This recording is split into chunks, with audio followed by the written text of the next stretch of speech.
Wonderful. Here we go. All right, Ali, come on in and we are ready. We are going live. And I want to just thank everyone for joining me on this evening. I hope everyone is having or has had a wonderful day. Wherever you are, whatever you're doing, I hope your day has been one of peace. I hope your day has been one where you've experienced some successes and some productivity and all of that good stuff. But I tell you what, I'm excited tonight. You know, I say that in all the shows that I do, but I'm excited tonight because this is one of those shows that I've been looking forward to doing because I think there's a wealth of knowledge and understanding that this show will bring, and hopefully it will bring a level of encouragement for people so that they can also learn some things that I believe will be valuable as they themselves perhaps are going through some things. And at the same time, for those of you that have loved ones that may be going through something similar to this, you'll be able to help. So tonight we're going to be talking about overcoming addiction and addiction as it relates to drugs. It's one of those things that, society has painted a predestined picture, if you will, of what drug addicts look like and how they are and all of this. And in some cases have almost pushed them or commanded them to go to the side without really offering the help that's needed for them to overcome. And so tonight, this show is about really truly stepping in and helping people that has gone through this, they are going through this, or you have loved ones that are going through this. And so tonight, I'm so excited. I got Allie D with me tonight as my guest. And she's going to share her testimony with us. And then we're going to cover some things and we're going to talk about some points that I believe will be helpful to help us all understand and learn and grow together as we deal with this issue of addiction. So, Allie D, I want to thank you and I want to so much for joining me tonight and being my guest. But I want you to go ahead and introduce yourself to the people, let them know who you are. And also, I want you to let them know what you're doing right now. Go ahead. All right. Yeah. Thank you so much for having me on the show. I'm so happy to be here. So, yeah, my name is Allie D, and I am first and foremost, I'm a wife. I'm a mom of three young kids. I work full time as an HR admin for my dad's company. I'm a college student pursuing my bachelor's degree in public relations, and I'm an entrepreneur. And I'm actually just about to launch my first 2-day course as a life coach because given my past, which we're going to talk a little bit about tonight, I help female entrepreneurs who feel lost, frustrated, and broken, and I help them rise above to find success in their business. So that's what I currently do. And yeah, it's a privilege to be here. And the reason, why he chose me for addiction is I have struggled as an addict. I've been clean 4 years. November 16th of 2016 is my clean date. It's a little over 4 years, and I was a drug addict on and off for 6 years. Wow. We talked about this, earlier. You don't look like someone that has struggled with addiction, someone that has been on drugs. I mean, it just to show the power of overcoming and how you have achieved that. And certainly, tonight you're going to walk us through what it is to go through something like that. Because like I said, I want this show, first of all, I wanted it to encourage people, those that may be struggling with some level of addiction right now. If they watch this show now live or maybe later on at some point, they're encouraged. I'm not an addict, but if I was looking at you, I would be extremely encouraged. It would tell me that I can do this as well. Secondly, we all maybe know someone, family member, friend, coworker, whatever that is struggling with drug addiction on some level. And so hopefully that will inspire them to know how to deal with it, how to handle it and how to go through it. So that's what tonight's show is all about. It is about to encourage. So please share this video if you're logged in, if you're watching. Congratulations, Jimmy said 20 years sober this coming March. If you have comments or questions, please make sure you go ahead and pop them in the comment section. I'm going to do my best as we're talking to make sure I focus in on that. But I do want you all to comment and share this video because this is important. This is an important issue, just like any other issues that I've spoken on. This is an important issue as well. So, like I said, first of all, I'm so happy, Allie, that you're here with us and that you're able to speak on this. And I want you just real quick, I want you to go and just share briefly kind of, how did you get involved with drugs? How old were you and how? I guess that's what I want to know. Because looking Yeah. at you, I'm serious. I'm like, no. Yeah, so I grew up in a typical Leave It to Beaver type household, is what I like to call it. Right, I had a mom Right. and a dad, happily married. I have siblings, and life was great. I grew up in the church, and so yeah, how did a child growing up in that too end up, growing up perfect, so to speak, in the American culture, grow up to fall into drugs? And to sum it up, it was all started with a guy, right? There Oh. was a special guy that I fell for, and I fell hard, and I didn't realize that there was drugs involved at first. And now, mind you, I lived a very sheltered life. Like when I say Leave It to Beaver, I mean I was homeschooled. I was very sheltered. And so when I moved out of the house, and that's when I met this guy, I was very naive, and so I've always seen the good in people, which can be a blessing, but also, kind of a curse, and Mm. you can get you in some trouble. And so I fell for this guy, and it started out with, oh, here's an Adderall while you go to work. I was a waitress, right? So here, you're tired, take an Adderall instead of a Red Bull, Mm. or I'd come home really like awake from work and can't fall asleep. Here's a Xanax. So it started Mm. out with pills every once in a while or for a fun night. So it wasn't that it appeared to be an addiction or a problem. And the people that I was surrounded with at that time, they were all doing it. They're all drinking and popping pills. And like, so, it's just what we did.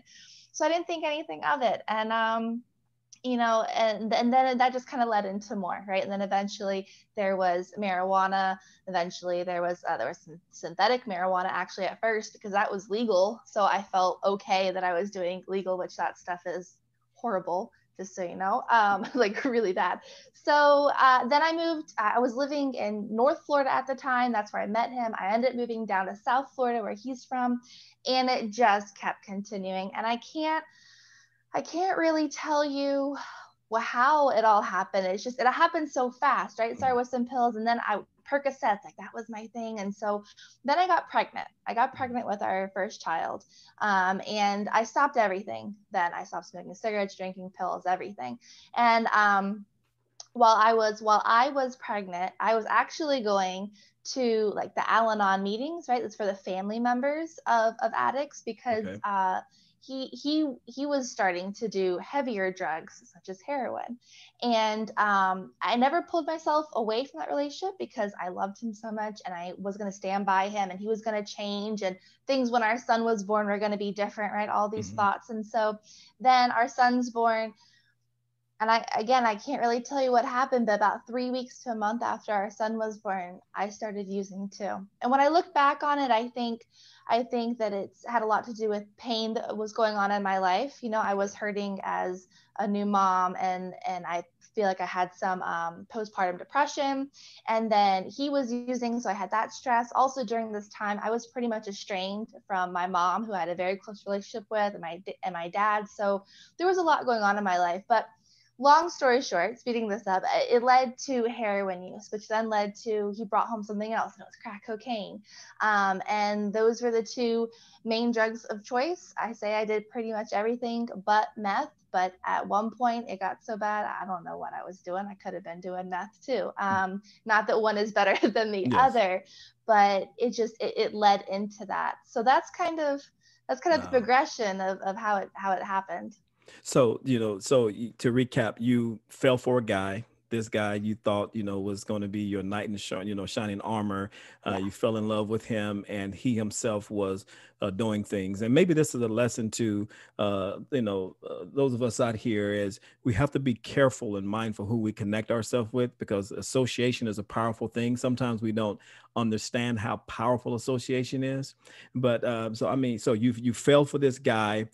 He was doing drugs, and then as you alluded to, that it was kind of can't I'm tired, take this. I can't Yeah, go to sleep, take casual. this. Casual, introducing you, breaking you in, then ultimately to synthetic marijuana, then to marijuana, and then ultimately to heroin, and I mean, crack cocaine. I'm at Ali. I'm looking at you, and I'm telling you, it is. And when God does something, because he does it well. But I'm looking at you, and I'm like, I can't imagine, because in all of my experience, and particularly what I do from my 9 to 5, is the people that I've encountered, They don't look like you. They don't, and I love the way you said that you came from this perfect, in essence, family where you had the mom, you had the dad, and all of that. And then yet you still found yourself going through that. So I think that is wonderful, because I think people sometimes think that people that are addicted to drugs, they come from the scum of the earth. They are these horrific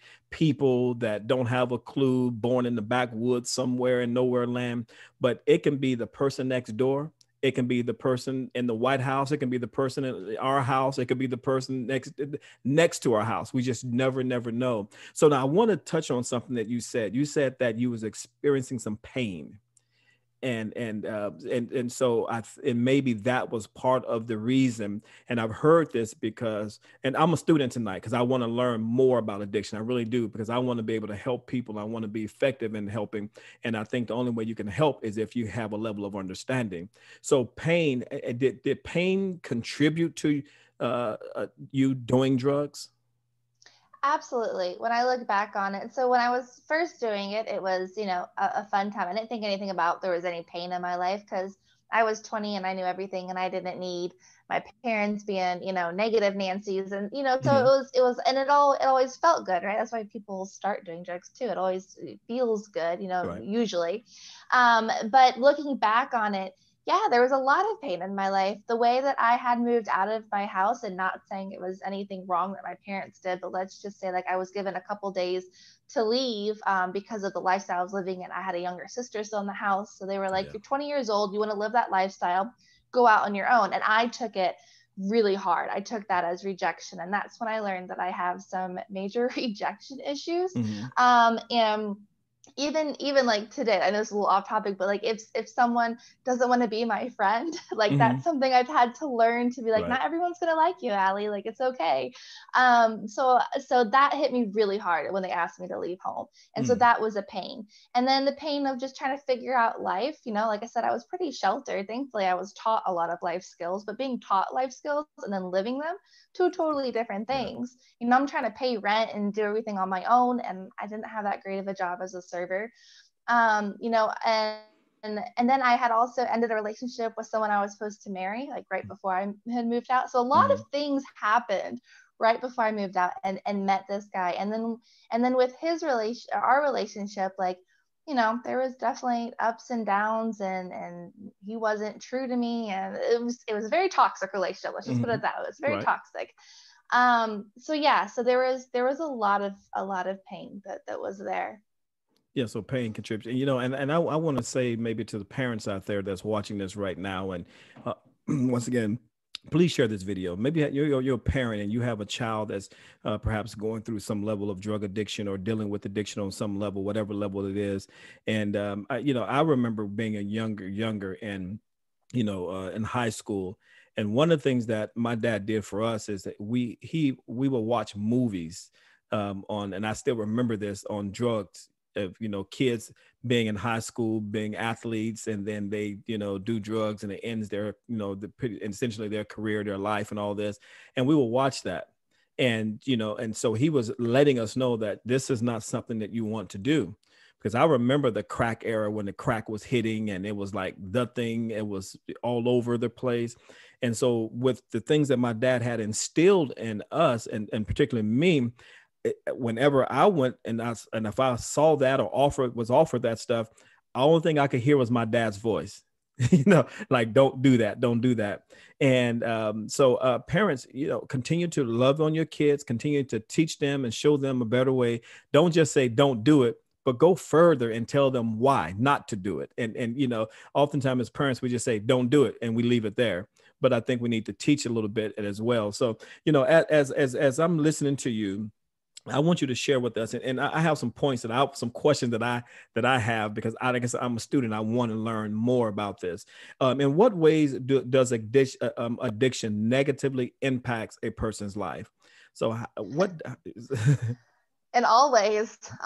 Yeah, in every way. I mean, and of course the typical ways we think about it, right? Our health, our jobs, our family, like all of those things that drugs, that's what we tell our kids, right? When we teach them, Right. it's going to affect your health, it's going to ruin your family, you're never going to get a job, those things. Mhm. But it affects everything. And even things that you don't even see yet, things that are going to be in the future. Like there are still consequences. I say that I'm experiencing, or I have experienced, because of my past, because Mm. of my drug use. I push forward with it, and I don't let it hold me back. But it's just the matter of, like, I have two beautiful children, but they're from the guy that I was using drugs with. And Right. that there's some struggle within that, and I don't look like I would have ever used drugs, but there's some mental struggle. Mm. My memory is not like it was. So there's lasting effects that you don't even Wow. see in the time that can happen. No. And I'm so grateful and I'm so thankful for you sharing this with us tonight, because like I said, I want to learn more. I want to know.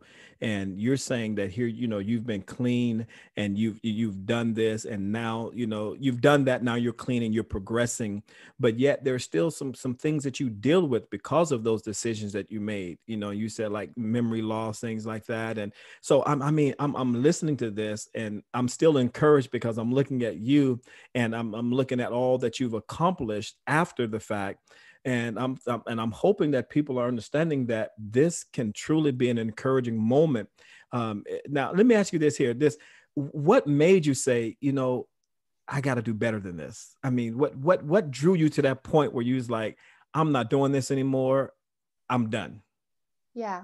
So as addicts, you're right, we go back and forth with that a lot. I'm done. I don't want it anymore, because once you get to a certain point in addiction, it's just for survival. And so nobody really wants to live that way. Hmm. You have to get high just to feel normal, is what it ends up being, just to get through the day. And so nobody wants to live like that. And so many times, all right, this is the last hit, and tomorrow we're going to be clean. And we set that up over and over. But eventually people hit their bottom, and hopefully it's before they go 6 feet under.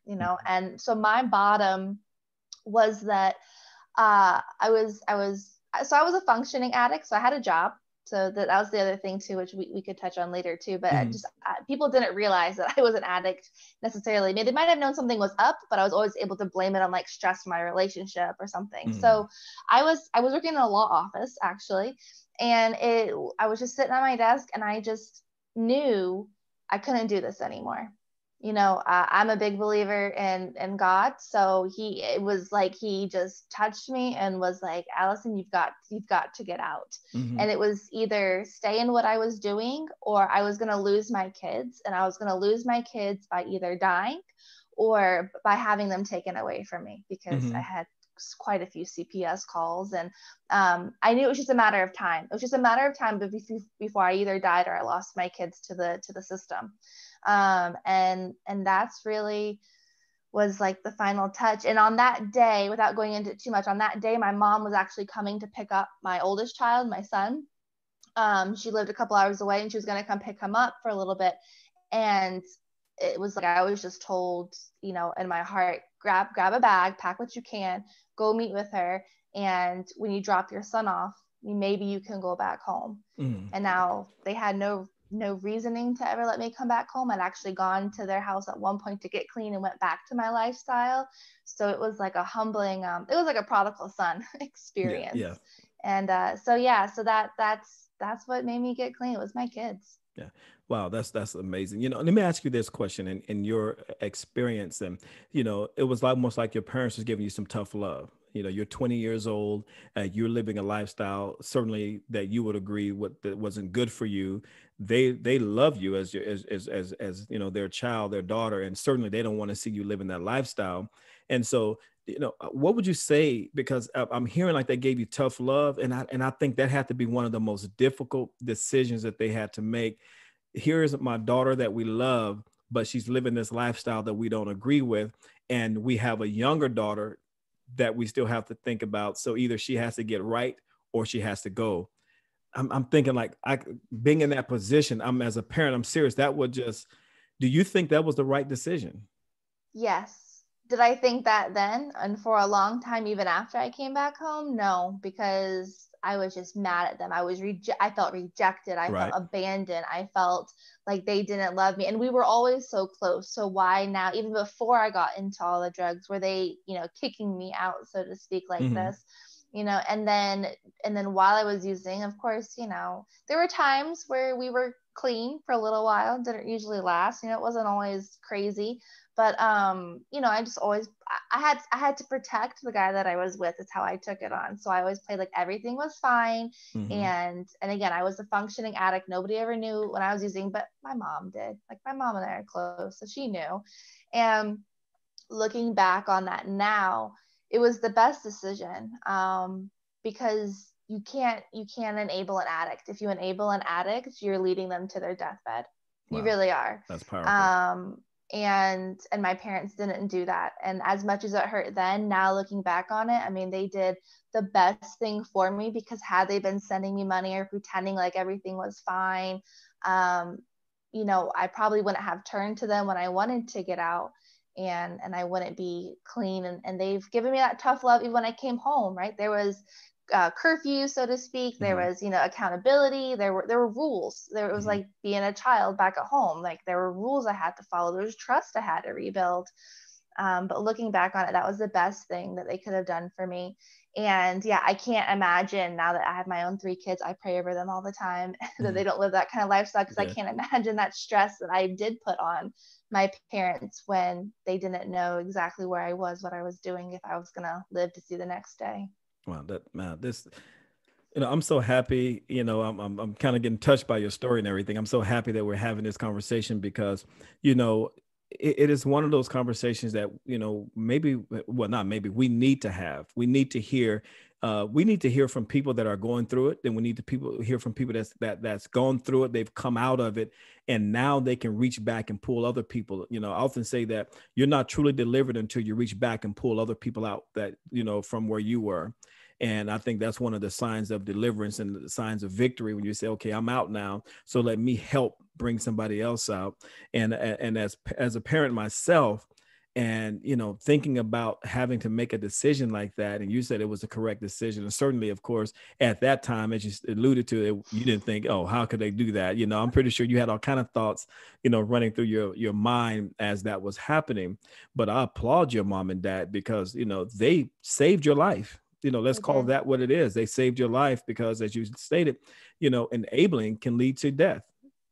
So and now that you said that, it comes to mind, what are some of the ways that people enable their loved ones that are going through drug addiction? What are some of the ways? Oh my goodness. Well, the biggest way is giving money.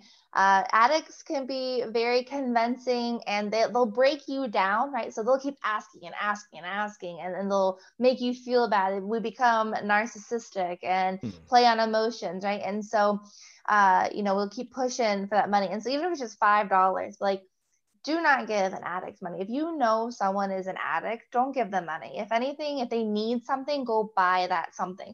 Don't Hmm. even give them gift cards, because you can go pawn gift cards and get money for it and then go use that. Some drug dealers will even take gift cards. Like, you Wow. can make some weird deals with with the drug dealers.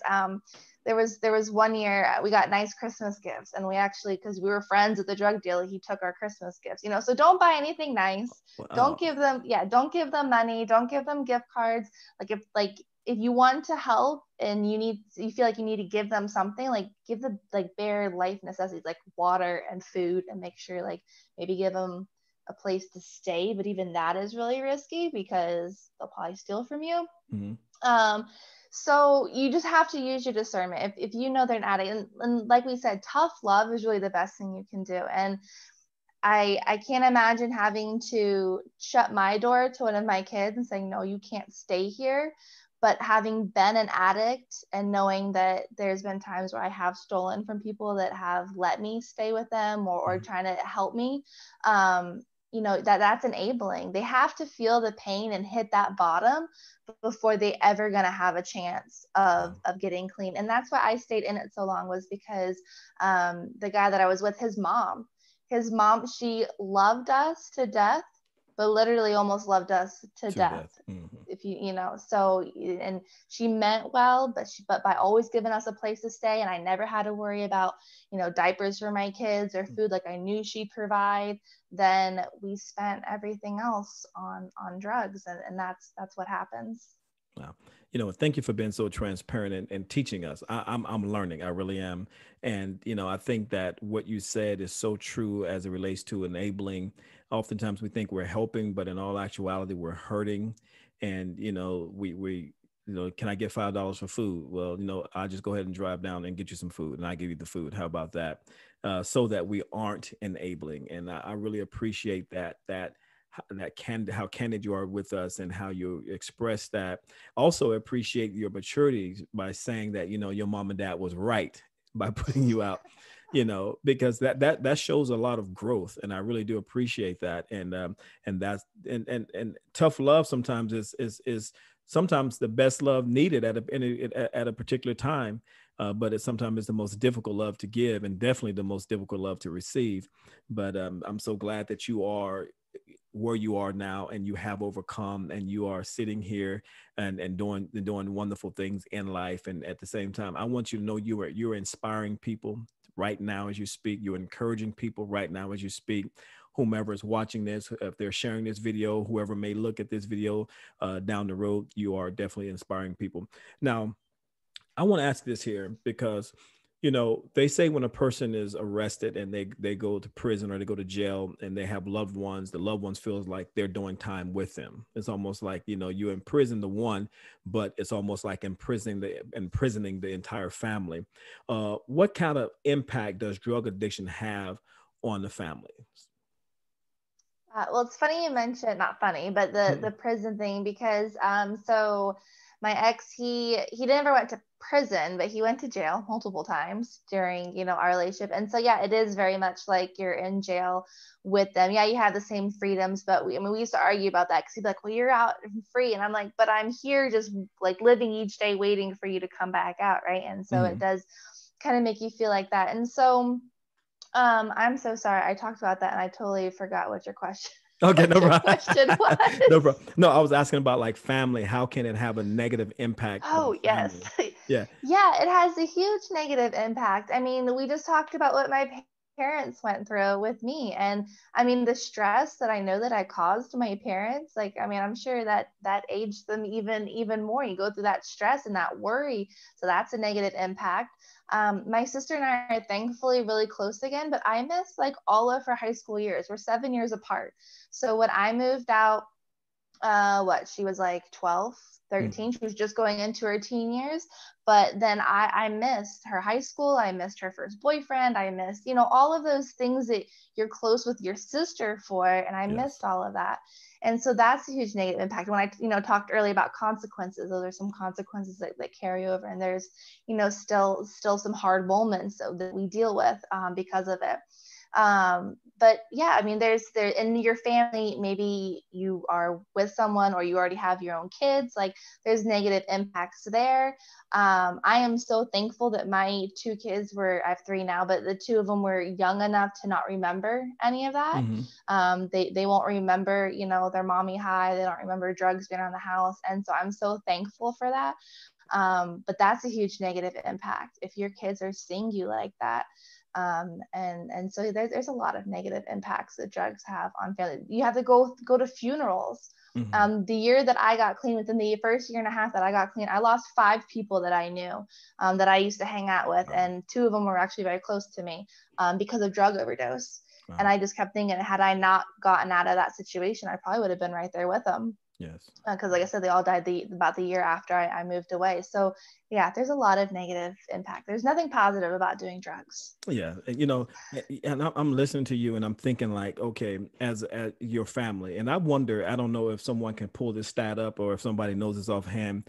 I just wonder what is the divorce rate of those that are married that have children that are drug addicts, because you mentioned something, the stress and the tension that it adds on a family. And can you imagine, because one of the humanistic things that we do is when something is not right or something's not going our way, we blame. That's just one of the Oh first yeah. human reaction.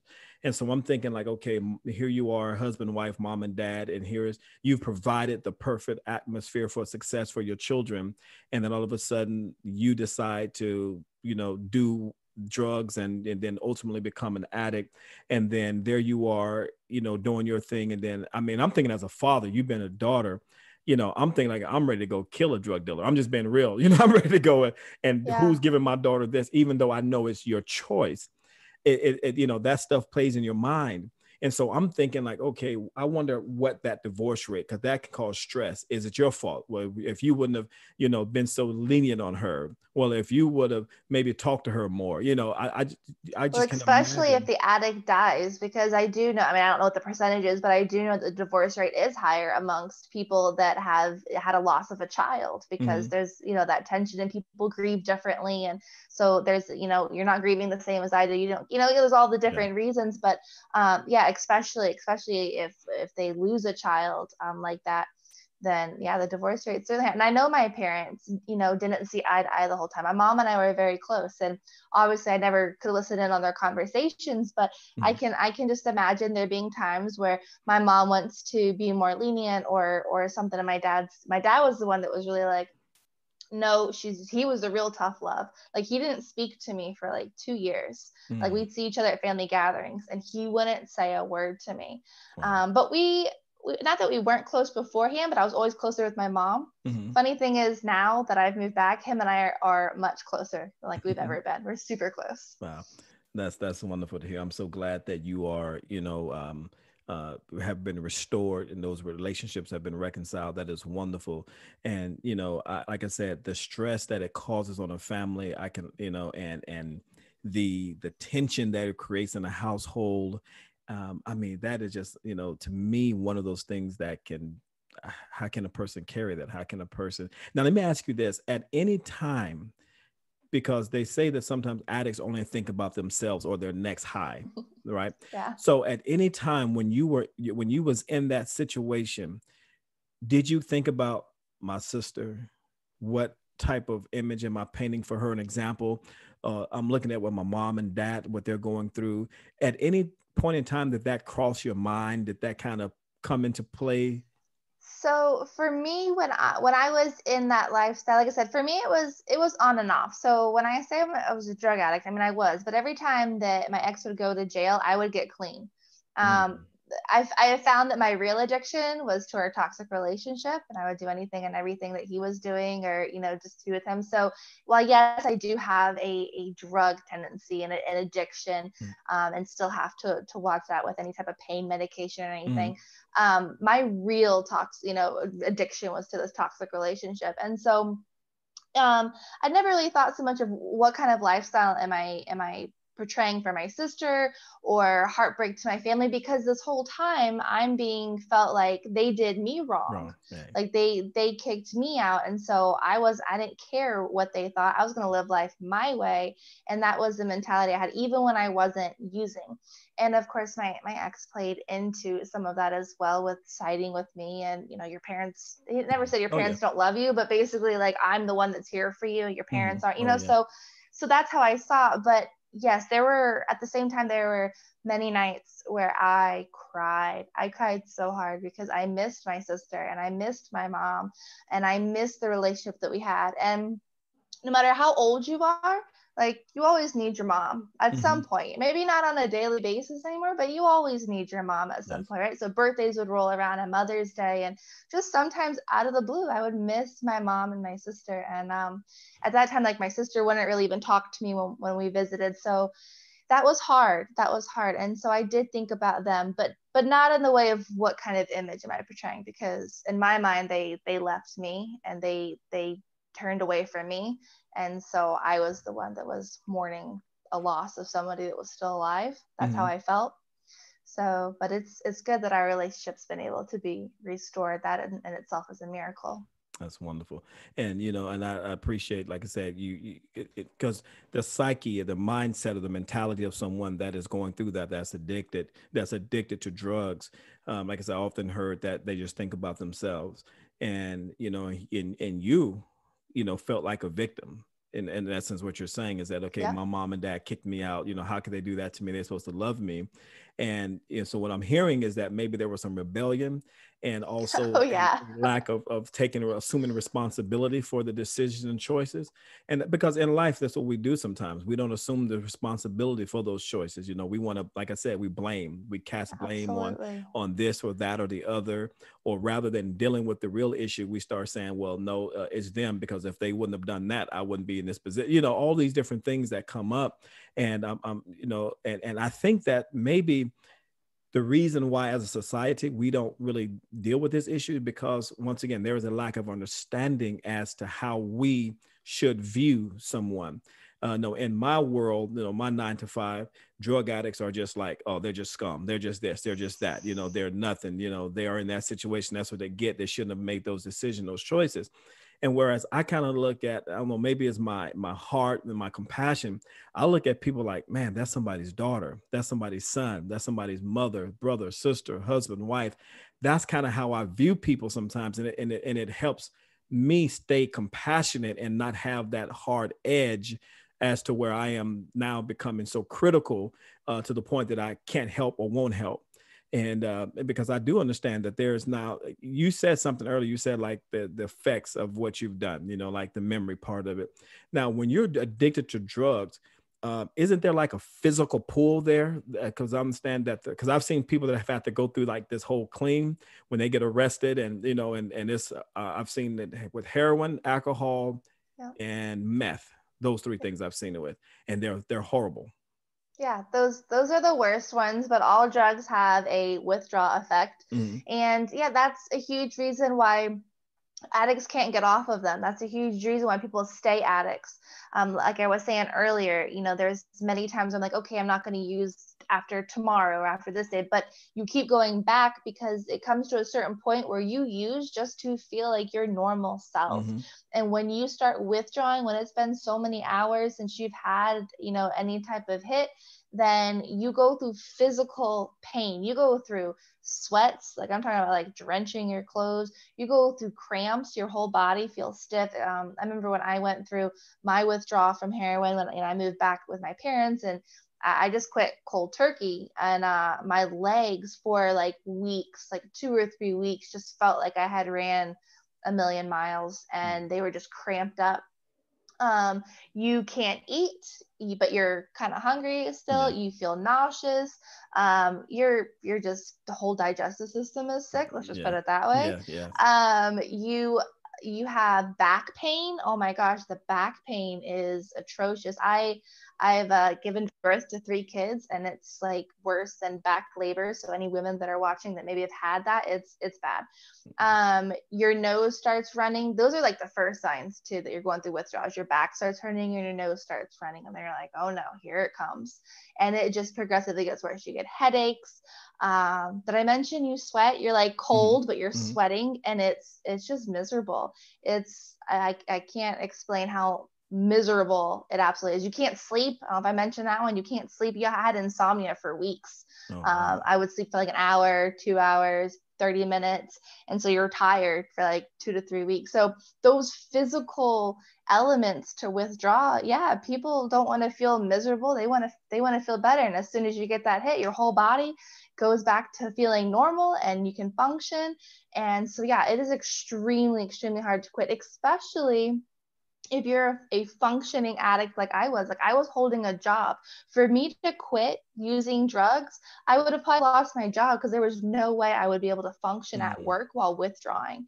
And so people that are addicts but are still supporting their family or raising children or have responsibilities, it's even harder to quit because at least they're That's functioning a good point. at using drugs, but without it, yeah, they can't do anything. That's a good point. That's something that I hadn't thought about for those, those that do function as addicts and they're working, and if they do decide to quit, they have to go through all of those withdrawals. And you're saying like your legs felt that way for weeks. So the average person can't say, oh, boss, I need 3 weeks off or I need 2 weeks No. off, what have you, because I'm going Especially if through your boss something. is like, why? Why, Yeah, why do you need that time exactly. off? You can't say, oh, why withdrawing off heroin? Yeah, Like, yeah. So yeah, you might be walked out right then. You have plenty of time to withdraw. So I mean, listen. So you're going through this physical. You're suffering all of this, at any point in time as you're going through these withdrawals and you're feeling like, man, at any point in time in your mind, did you say, you know what, maybe I just go ahead and take another hit because this is I don't want to deal with this? So when I got clean for good, I couldn't. So I was living in South Florida. My parents were still in North Florida, and so like I said, when I had that feeling that I needed to get my bag and go, that's what I did. And my parents let me come back home. So it was, so last minute I had my backpack and I drove behind my mom's, truck and drove. That's about 4-hour drive. And so about halfway through the drive is when the withdrawal started to kick in, right? That back pain, that Oh nose man. running. And I was like, here it comes. And yes, in my head, because she had my kids in her truck, because I don't think she thought I was going to drive all the way home. I think she anticipated me to stop and to turn around and Mm-hmm. to change my mind. But I pushed through it. Actually called someone I knew that was a recovered addict and like had her talk me through the drive, because yeah, I was very tempted to go back. But once I got to the destination, I couldn't get from anywhere. I mean, only drug dealer I knew was 4 hours south of Right. me. And during even all the time that I used, I never sought it out unless I knew where to get it from, because I always feared going to jail. And I was the mom. My kids needed me, right? Yeah. So I sent my ex out, and he preferred it that way. If anyone's going to go to jail, he was going to go to jail, not me. And so I always had a fear of searching it out. And so that fear of searching it out, and being so far from anyone I knew, that helped. And they say when you're going through recovery, change your people, places, and things. Mm-hmm. There's a reason for that, because you're going to go through times even after withdrawal where you're going to be like, I want to get a fix. Or I just want to feel good. I mean, there's been times, I'm not gonna lie, there's been times out of the blue, life is great, right? It's been years since I've used, and I'll just be like, man, it would kind of be nice to like feel good right now. Mm-hmm. I don't know where the thought comes from, but Mm-hmm. it does. That's just being honest and real with you guys. And so the fact though that I don't know anyone in my area that has it, and I make the decision not to search it out, that helps keep me clean. But if I was still living where I was using, that decision could be a lot harder to make, because I Yeah. know where I could turn on a street corner and find something. But I got rid of all the people that I knew. I moved out of the place. And I know that's not physically, some people aren't physically capable of doing that. And for those of you that have gotten clean within the area that you were using in, like, I applaud you guys, because that's hard. It's hard to stay clean when I moved away from it, let alone still living in it. So if you can though, get out, change your numbers and change your friends, and change your routine and where you drive, right? If you drive down a certain road where you used to get, try and drive down a different road just so it doesn't trigger. Mm-hmm. But yeah, that's hard. Yeah, that is so proud. Say that again. You said, so when you decide to get clean, you have to change your people. Your people, your places, and your things. So the things is like your routine. So yeah, Mm-hmm. change the people that you hang out with, change the places that you go or get out of a place So that you're living in and using in, and change your routine and the things that you do. just like a noun, person, place, or thing, right? So Yes. change that. And and oftentimes that's what it takes to change. Sometimes people aren't willing to do that because I'm sure that's very uncomfortable, first and foremost, to do. And here I am, I'm going to put myself in a position or a place around, disconnect myself from everything that I've known. But if it's worth it, and if you deem it necessary, then you should do it. And I think that's what you did. I'm sure, as you was making that drive and those thoughts was coming, and thankfully you said something that triggered a word in me: accountability. You said you called someone that you knew that had recovered from addiction, and I'm pretty sure they talked you through. You said they talked you through that drive to help you get there.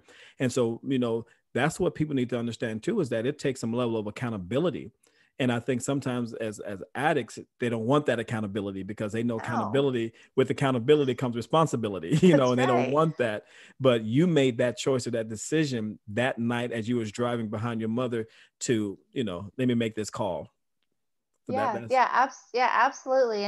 And changing, I wanted to go back to the changing the people is really hard too, because I keep saying like I knew my drug dealer and stuff, but it becomes a point where they become your friends. Now, are they a good friend? No, they're giving you drugs, but in that circle that you're in and that lifestyle you're in, they are your friends, and you Mm-hmm. share, conversations with them, and whether they're sincere or not doesn't matter. Like, those are your friends because they're the only friends that you probably have, because Mm-hmm. everyone else has already left you and wants nothing to do with you.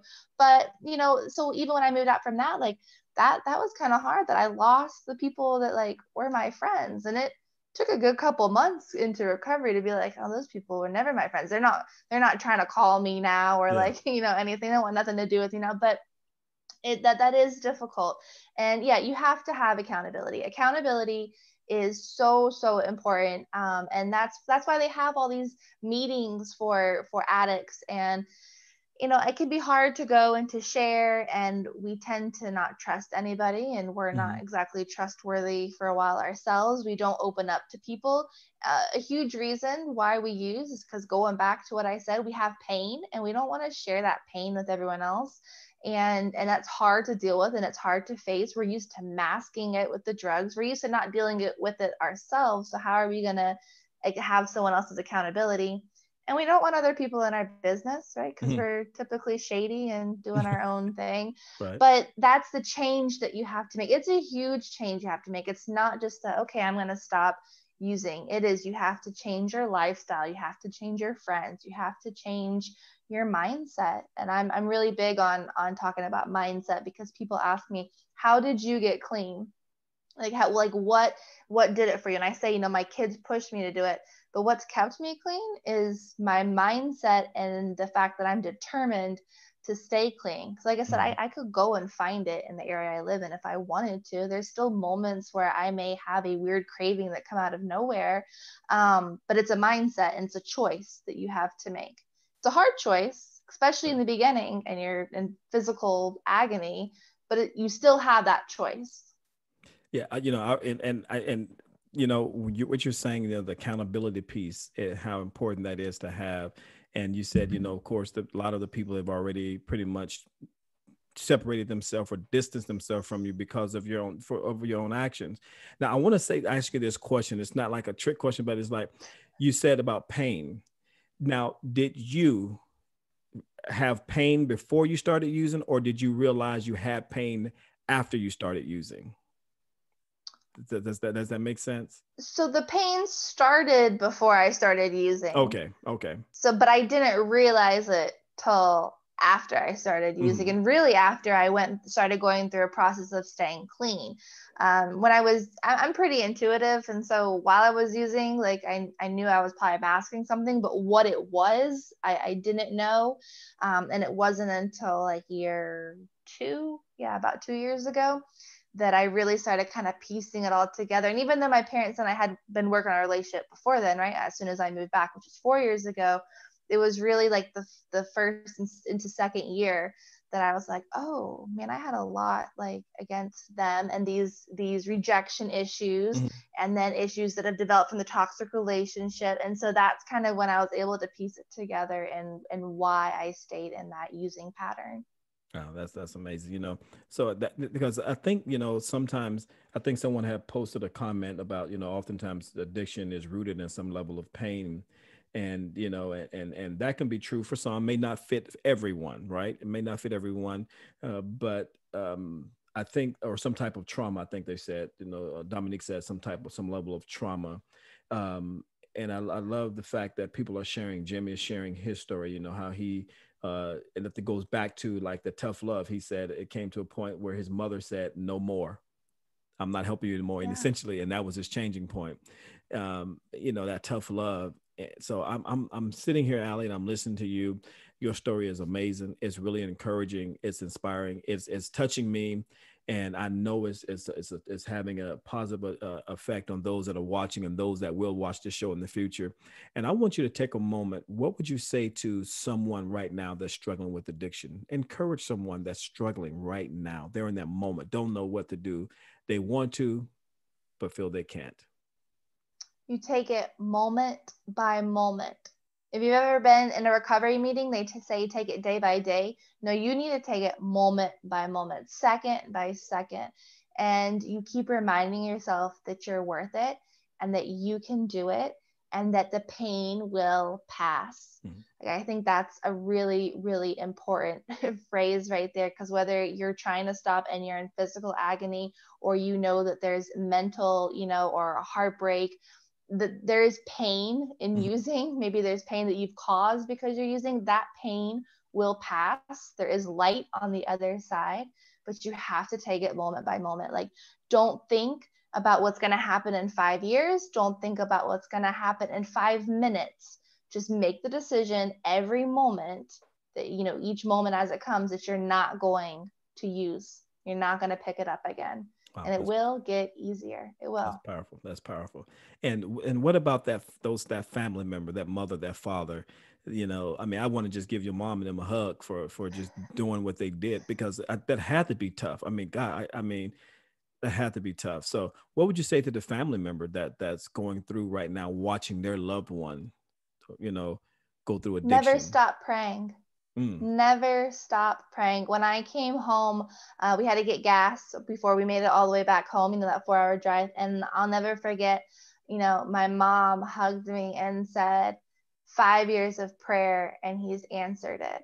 And when you're praying for someone that is in that, and it's someone that you love, right? Each day seems like eternity.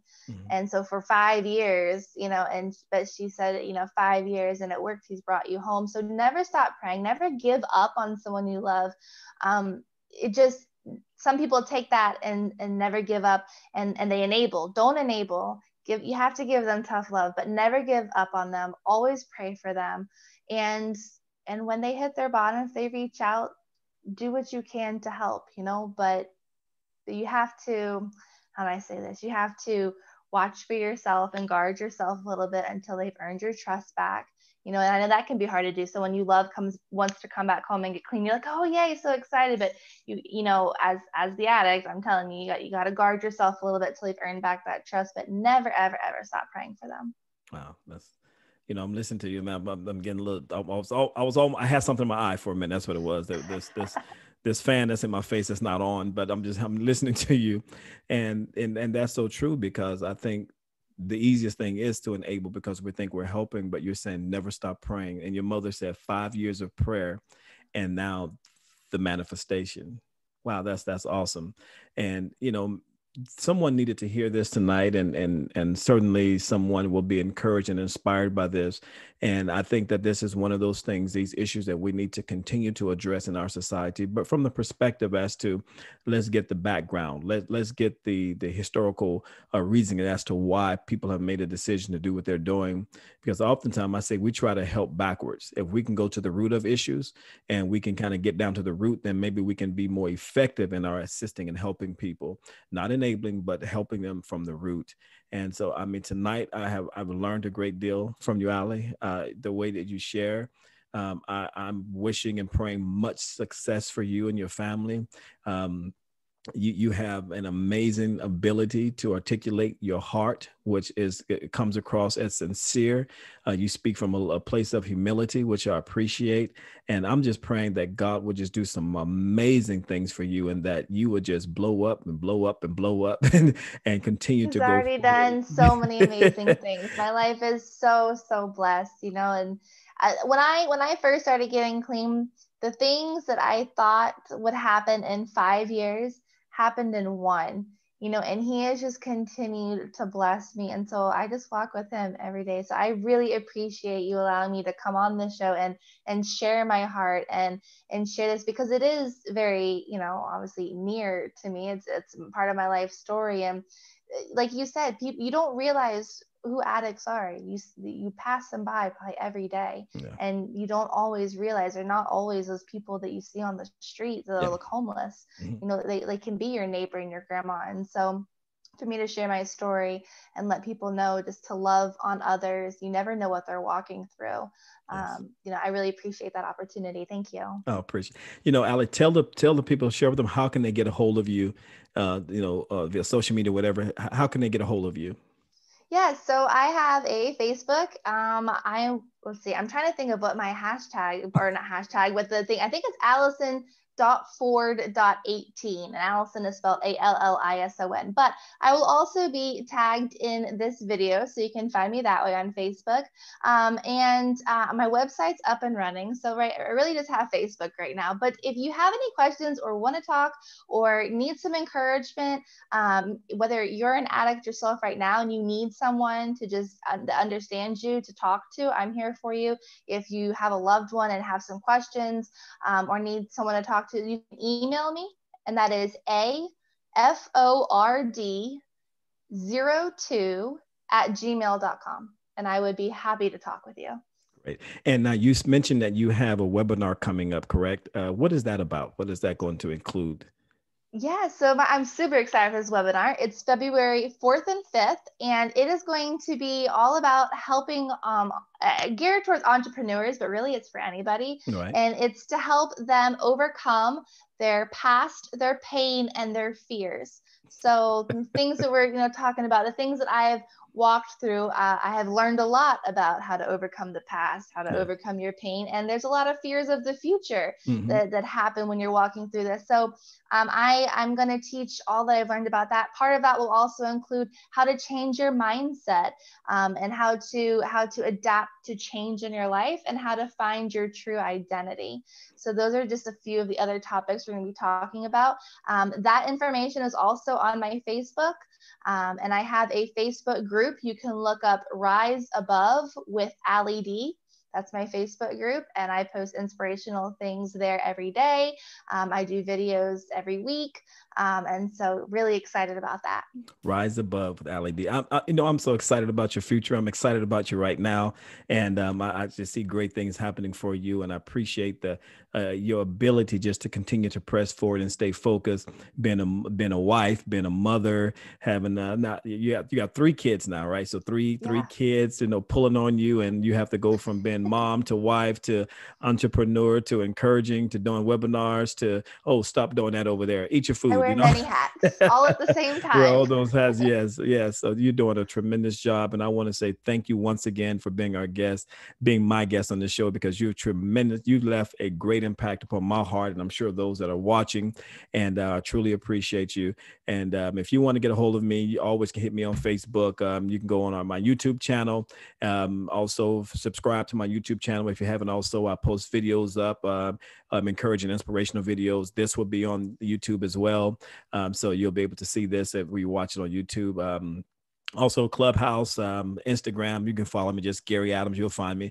And, we're doing great things. And I'm so excited about what is taking place right now in your life, Allie, and even in my life. I'm excited. And for those of you that tuned into this show, I really appreciate your time. I appreciate you tuning in and staying with us on this. And Allie, once again, thank you so much. You're an amazing lady. Keep on pressing forward, keep on going higher. And for those of you that tuned in and that will watch this show later, keep on going forward and keep a smile on your face and keep on winning. And thank you for tuning in with a word of encouragement. Allie, you're awesome. Thank you, sis. Be blessed now.